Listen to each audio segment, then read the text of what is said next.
The reality is, when we first started, it was a small venture. My father thought it was a 5 or 10-year deal. After looking back and saying, Dad, we've been here for like 10 or 20 years. We have employees for 25 years. We now have plaques for, quarter-century employees. We have awards for $1 million store. We have all these things that were put in only because we felt this would be a positive thing for the future. And therefore we weren't looking back, we weren't considering it as a small venture or was going to close tomorrow. And I think all those became a positive reinforcement for the staff and of course the customer.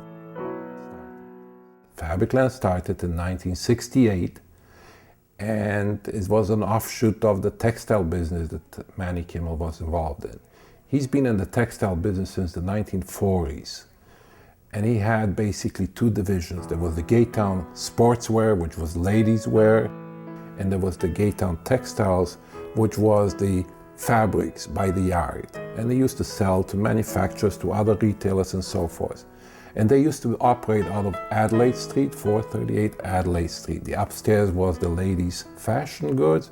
The basement was the textile, the piece goods.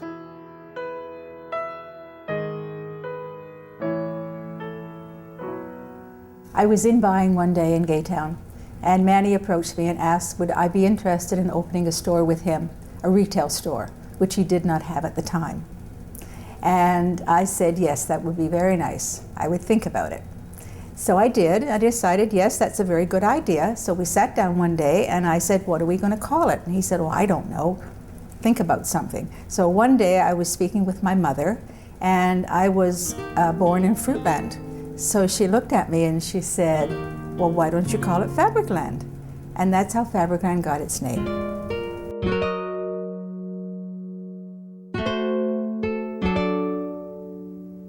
Fabricland was at the right place at the right moment of time and had the expertise to gamble, to take a chance. In the beginning, they weren't kind of sure, 100%. It started out, slow, but it picked up speed very, very exponentially. Fabricland's success had a lot to do with its expansion. So whereas we started in Toronto, and my father was very happy about being in Toronto, he wasn't very happy about being outside of Toronto. So what we were able to do is we opened up from really all through Ontario, then all of Western Canada. One of the things that was very successful about it is that we were very good at leasing. And we were very good at leasing because my father had taught me how to lease well. A lot of success and unsuccess had to do with the amount of money that you paid for rent. Rent actually was one of the largest components of the cost. 1970s, Fabricland was coast to coast from Victoria to St. John's, Newfoundland. Nobody envisioned that at the beginning. When they opened the first two little stores, we said, hey, we need an outlet for our fabrics. But then it just grew and it was accepted by the public, and it was a big event. When we used to open up a Fabricland store, we used to come in with a 2-page ad in the paper. The whole town would be lined up before the store opening. It was an event.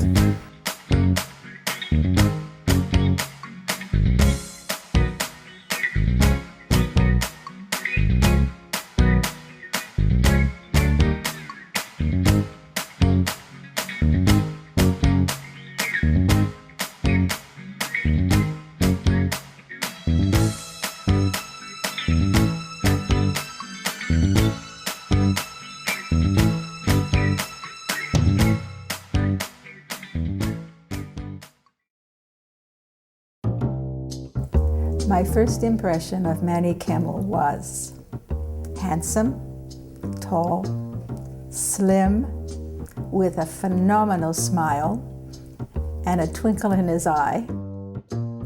When I got to know him a little better, I realized that he was probably in business one of the smartest people I had ever encountered.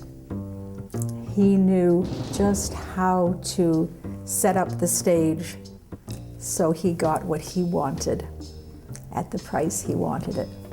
The first thing you notice about Mr. Kimmel is always his smile.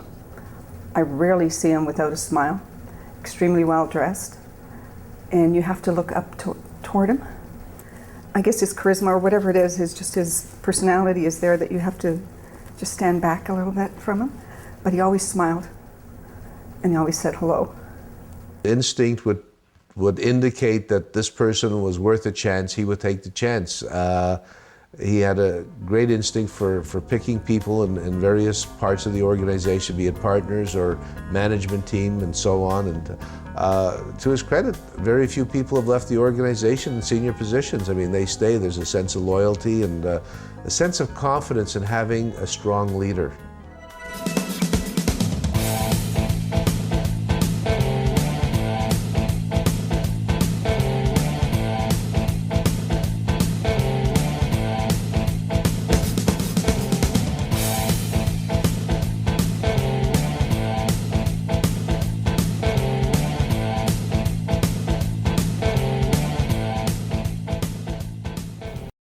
When you ask why it's a success, my belief is that you had several people with wonderful areas of expertise that they were able to contribute.